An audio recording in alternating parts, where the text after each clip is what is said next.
వృషభ రాశి వారికి గురువు ధనస్థానంలోకి, వాక్స్థానంలోకి, కుటుంబ స్థానంలోకి గురువు ప్రవేశం, శని లాభస్థానంలోకి, ఈ సంవత్సరం రాహు దశమంలో, కేతువు చతుర్థంలోకి రావడం జరుగుతుంది. ఇక్కడ ఆదాయం 11, ఖర్చు 5, మంచి 1, చెడు 3. ఓవరాల్గా వృషభ రాశి వారికి ఈ సంవత్సరం బాగుంటుందనే చెప్పాలి.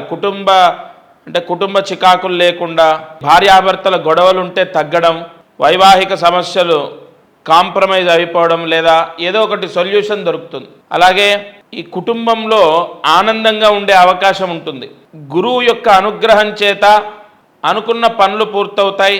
శని భగవానుడి యొక్క అనుగ్రహము, బృహస్పతి గ్రహం యొక్క అనుగ్రహం పరిపూర్ణంగా ఉంది. వీళ్లకు చదువు బాగుంటుంది, అనుకున్న పనులు అవుతాయి. ఇంట్లో భార్య, పిల్లలు, తల్లిదండ్రులతో ప్రశాంతంగా ఉంటారు. వృత్తి స్థానంలో అంటే ఉద్యోగం కానీ, వ్యాపారం కానీ చేసేవాళ్ళు వృషభ రాశి వారు తప్పకుండా ఈ సంవత్సరం బాగా సంపాదిస్తారు. చదువుకునేటటువంటి విద్యార్థులు సీటు సంపాదించడం జరుగుతుంది. ఓవరాల్గా వృషభ రాశి వారికి విశ్వవసునామ సంవత్సరం ఒక వరం, చాలా బాగుంటుంది మీకు. అయితే దశాంతర్దశలో ఏదైనా దోషాలుంటే ఇంత శుభ ఫలితాలు రాకపోవచ్చు.